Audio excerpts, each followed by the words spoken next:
पहले दिन ही उन्होंने मुझसे कहा कि ये हम 1 टेक में शूट करेंगे, आप रिहर्स कर लो। मैंने कम से कम नहीं तो 23 से 25 रीटेक दिए और वो सीन हुआ ही नहीं। मुझे 10 बजे तक रात को बिठाया एंड देन दे सेड कि पैक अप, आप जा सकते हैं।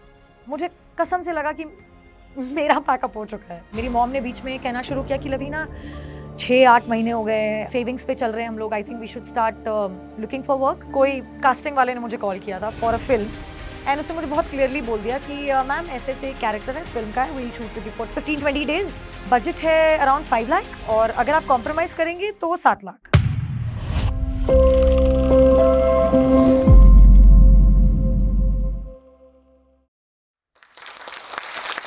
हाय गाइस, मैं हूँ आप लोग मुझे नहीं जानते। कम ऑन यार, मेरे इतने एक्सपेक्टेशंस थे, मुझे लगा यहाँ मैं आऊंगी, आप लोगों को पता होगा ऑलरेडी कि मैं कौन हूँ। खैर छोड़ो, नहीं भी पता है तो मैं बता देती हूँ कि guys I am Lavina Tandon और मैं एक एक्ट्रेस हूँ, अभिनेत्री हूँ और मैं मुंबई से हूँ एंड मेरा जन्म वहीं हुआ है और I have been very lucky that मेरा जन्म एक बहुत ही सुंदर फैमिली में हुआ और उतनी ही सुंदर फैमिली ने मुझे अडॉप्ट किया। बेसिकली मेरी दोनों माएँ फ्रेंड्स थी और एक ही कॉलोनी में आजू-बाजू रहती थी एंड दोनों डैड्स काम पर जाते थे तो उनकी दोस्ती हो गई। फिर दोस्ती के बाद हम साथ में घूमने लगे, मतलब हम नहीं, मैं तो प्लान्ड नहीं थी तभी बट वो लोग और मेरी जो बाकी 2 बहनें हैं, वो पैदा हो चुकी थी। तो वो सब अपना फैमिली ट्रिप ये सब करने लगे एंड धीरे-धीरे both families became part of each other, दोनों एक ही बन गई थी फैमिली एंड अनफॉर्च्युनेटली जो मेरी नॉन बायोलॉजिकल मॉम है वो किसी रीज़न से कंसीव नहीं कर पा रही थी। मेरे बायोलॉजिकल पेरेंट्स का दिल बहुत बड़ा है। तो उन्होंने मेरे ये पेरेंट्स से कहा कि हमारे पास 2 बहुत सुंदर-सुंदर बेटियाँ हैं और 1 more kid is on the way. तो हम जानते हैं कि आप अडॉप्शन के लिए बच्चे ढूँढ रहे हैं। मेरे डैड ने एक बहुत एक बहुत बड़ी चीज़ मेरी नॉन बायोलॉजिकल मॉम से कही कि आप टेंशन मत लो, अगर आपको बच्चा नहीं भी मिल रहा है, तो हम हैं आपके साथ और आपके लिए। हमारे पास 2 सुंदर बेटियाँ ऑलरेडी हैं, हमें तो एक अच्छा-सा लड़का, सुंदर-सा लड़का चाहिए। अगर इन केस नहीं होता है लड़का और लड़की होती है, तो आप रख लेना। अ, मतलब शायद सुनने में ऐसा लगे कि बहुत अनफेयर चीज़ है कि लड़की हुई तो दे क्यों दी? बट आप ये सोचिए कि जिस माँ-बाप के पास बच्चा नहीं था, उसके लिए ये कितनी बड़ी बात थी, you know? So yes, that's how I became a part of Tandon family and बस वहाँ से मुझे बहुत ही लविंग पेरेंट्स मिले। मेरी एक्टिंग जर्नी मुंबई में रहने की वजह से ही शुरू हुई। आई वाज़ 12 इयर्स ओल्ड और 12 साल की बच्ची को क्या समझ में आता है कि आपको क्या बनना है, क्या करना है लाइफ में? मुझे भी कोई आइडिया नहीं था। मेरा एक्टर बनना भी डेस्टिनी ही थी। मेरे बाल 2 या 5 साल की उम्र तक स्ट्रेट थे, लेकिन मेरे सर में कुछ इन्फेक्शन हो गया था, तो मुझे उस तरह घुमा के वापस टकलू होना पड़ा एंड जब मैं टकलू होके मेरे नए बाल आए, वो कर्ली आए और मुझे कर्ली बालों की वजह से ही मेरा पहला एक्टिंग रोल मिला, जो था तुम बिन जाऊँ कहाँ, 2003 में ज़ी टीवी का शो। अरुणा ईरानी मैम प्रोड्यूसर थी और मुझे क्या, मेरी मदर को रैंडमली कॉल आया कि लवीना एक्टिंग कर सकती है क्या? तो मम्मी ने कहा, "हाँ, पूरे दिन करती रहती है।" तो उन्होंने बोला, "नहीं, प्रोफेशनली कैमरा के सामने।" तो मम्मा ने कहा कि नहीं, हमारे खानदान में तो कोई है नहीं, but we don't mind, we can try, she is a pretty looking daughter, so we can give it a shot. तो कुछ नहीं, मैं गई ऑडिशन देने। ऑडिशन क्या होता है मुझे पता भी नहीं था, जस्ट गई, कैमरा के सामने खड़ी हुई, उन्होंने बोला स्माइल करो, अपना नाम बोलो, ये सब किया मैंने एंड मैं सिर्फ और सिर्फ अपने कर्ली बालों की वजह से सिलेक्ट हुई। So guys, as a child artist मैंने बहुत सारे शोज किए और मुझे काम करके इतना मजा आने लग गया कि धीरे धीरे धीरे धीरे मैं बड़ी होती गई और कब ये कैसे कहूँ मैं, कब ये चाइल्ड एक्टर का मजा, वो एक सीरियस पैशन में डेवलप हुआ और एक सीरियस प्रोफेशन बन गया, मुझे जेन्युइनली नहीं पता चला। मतलब हँसते-खेलते हाँ, करते-करते मैं बड़े सारे अच्छे और सीरियस रोल्स भी करने लग गई। और आई थिंक सबसे turning point of my life या बहुत ही फेमस शो या कोई कैरेक्टर जो मेरी लाइफ का है, वो है रुकैया बेगम। और मुझे आज भी उसके लिए जाना जाता है, पहचाना जाता है। और मैं अपने आप को बहुत लकी कंसिडर करती हूँ कि शो को बंद होके 10 साल हो चुके हैं, लेकिन आज भी अगर मैं रोड पे कहीं चलूँ तो लोग मुझे ऐसे देखते हैं, "आप रुकैया बेगम हो ना?" मैंने जी, जी सर मैं ही हूँ। तो मुझे बहुत अच्छा लगता है। सो वो बहुत ही एक आइकॉनिक शो था मेरे लिए। Jodha Akbar was also god sent. तो रातों-रात मुझे बस ऐसे ही फ़ोन आया कि ऐसे-ऐसे एक शो है और हम जो एक कैरेक्टर है रुकैया, उसको हम रिप्लेस कर रहे हैं and we want to cast you for it. तो मैं क्या ठीक है। उन्होंने कहा लेकिन आपको अभी ऑडिशन देना पड़ेगा, आपको अभी आना पड़ेगा। मैं मेरे मामा और मम्मी के साथ बाहर गेड़ी मार रही थी। My mama had come from Singapore, तो उन्हें बेसिकली मुंबई दर्शन और बढ़िया-बढ़िया खाना खिला रहे थे हम। एंड उसके बाद कुछ नहीं, मैंने बोला अभी? दे सेड हाँ, आ जाओ।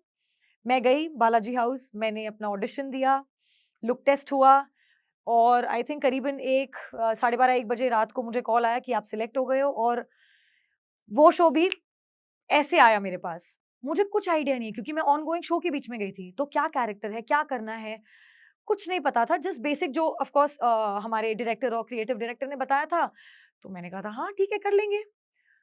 अब जब मैं पहुँची, तो हमारे जो डायरेक्टर थे, उन्होंने एक मोनोलॉग वाला सीन मुझसे शूट करवाया और पहले दिन ही उन्होंने मुझसे कहा कि ये हम 1 टेक में शूट करेंगे, आप रिहर्स कर लो। I was very scared and मैं पढ़े जाऊँ।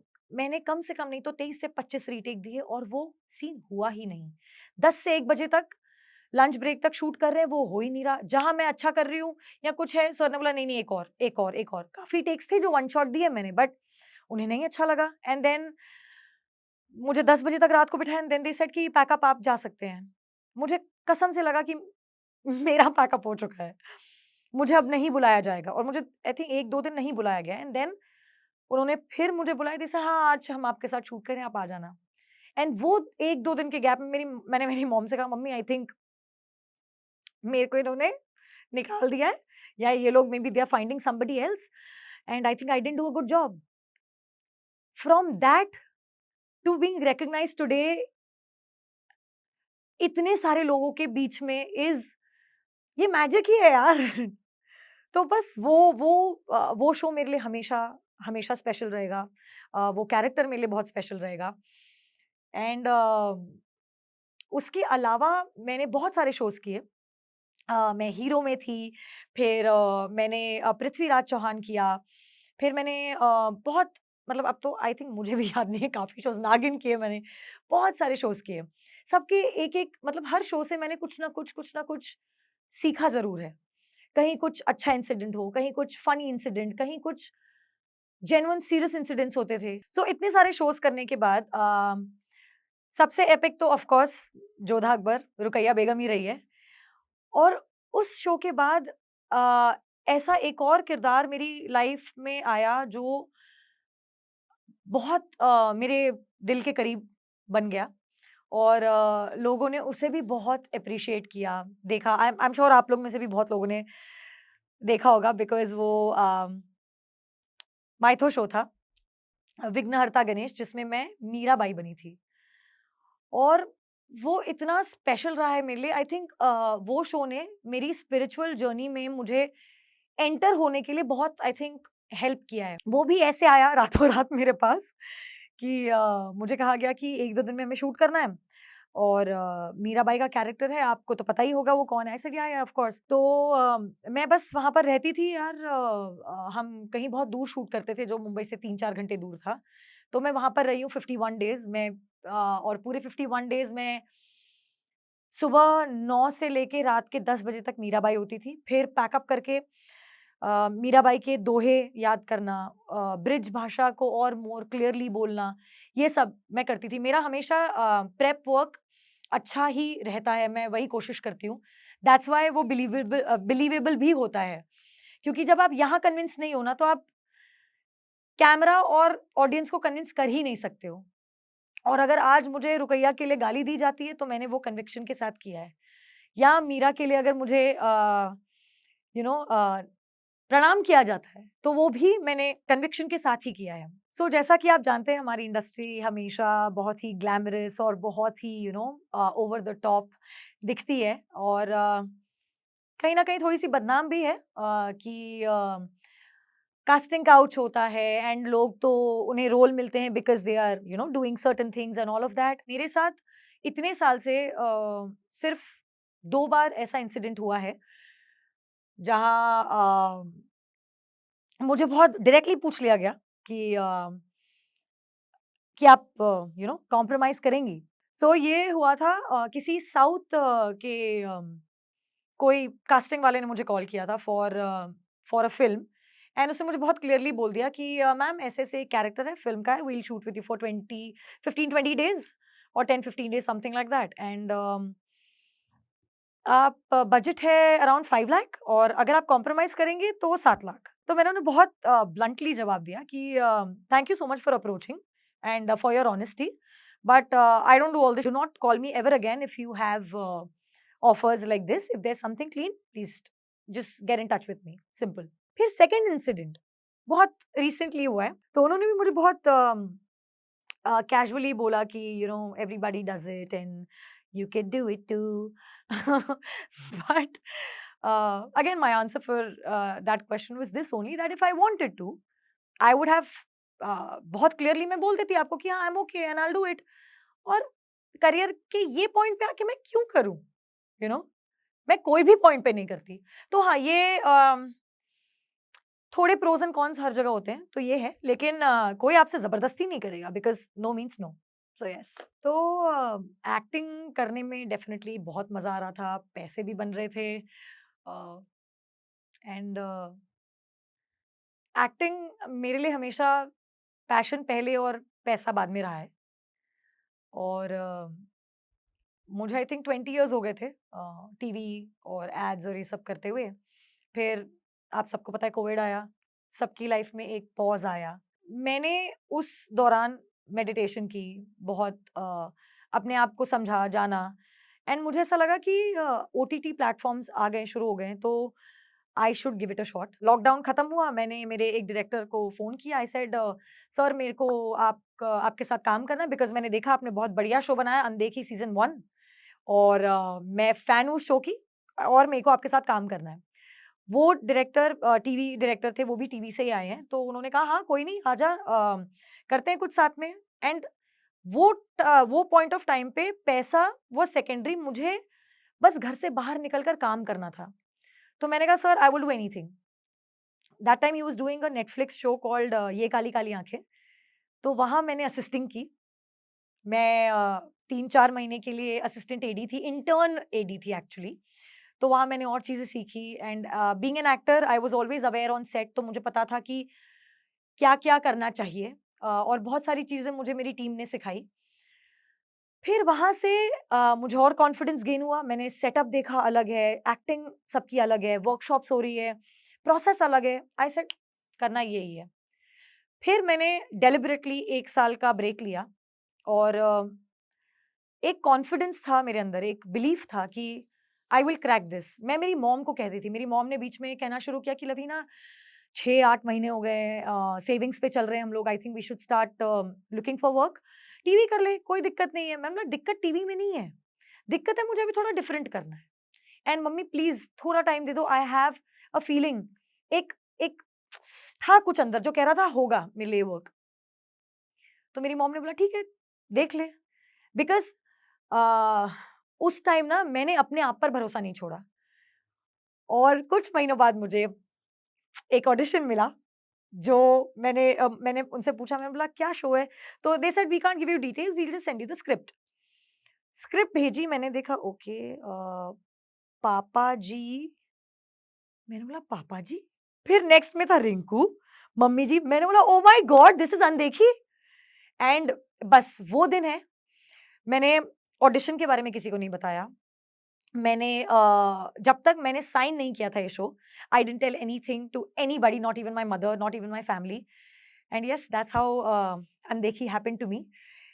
और बस उसके बाद I entered the OTT world, and when जब मैंने खुद अपना काम देखा, तो मैंने बोला हाँ यार, ये तो डिफरेंट है, ये टीवी से डिफरेंट है। और मुझे तब शूटिंग के टाइम भी I was not very confident. मुझे आशीष सर, हमारे डायरेक्टर, कहते थे यार तू सही कर रही है, कहीं भी मुझे गलत लगेगा आई विल टेल यू। फिर मेरे जो क्रिएटिव डायरेक्टर थे ऐश्वर्या जी, उन्होंने मुझे ये कहा कि इट्स गोइंग गुड, तू मत टेंशन ले। एंड व्हेन आई सॉ, मैंने बोला हाँ यार, ये तो बहुत बढ़िया है। एंड वहां से मेरी ये जर्नी शुरू हुई, और and I am here discussing about it with you guys. फिर फोर्थ सीजन आया, जो अभी हाल ही में रिलीज हुआ है। और उसके साथ साथ मुझे एक और शो मिला जिसका नाम है लुखे, जो अमेजॉन प्राइम पे है। और वो भी मेरे मैनिफेस्टिंग लिस्ट में था, मुझे अमेजॉन प्राइम के साथ शो करना था, और वो भी हुआ मेरे लिए। सो बेसिकली मैंने अपनी लाइफ जर्नी से अब तक की ये सीखा है कि nothing is impossible. Literally time लगेगा, थोड़े ज्यादा एफर्ट्स लगेंगे, बट अगर आप जेन्युइनली किसी चीज को शिद्दत से चाहो, तो पूरी कायनात आपको उसे मिलाने में लग जाती है।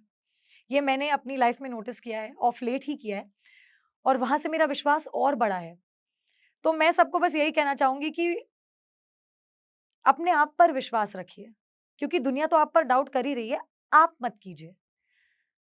थोड़ा पेशेंस रखिए, थोड़ा अपने रिएक्शंस और गुस्से पर काबू रखिए, तो लाइफ और आसान होगी। और अगर आप मैजिक में बिलीव करते हैं ना, तो वो डेफिनेटली होगा। तो बस मैं आप सबका थैंक यू करना चाहती हूँ, स्पेशली जोश टॉक्स, जिसने मुझे ये अपॉर्चुनिटी दी, एक प्लेटफॉर्म दिया, एक स्टेज दिया, जहाँ कर मैं आप सबसे और जो भी मुझे सुन सकते हैं, उनसे one on one, heart to heart connect कर पाई, अपनी जर्नी बता पाई फियरलेस होके, और शायद किसी को मोटिवेट कर पाई। तो बहुत बहुत बहुत बहुत धन्यवाद, and I am privileged to be here.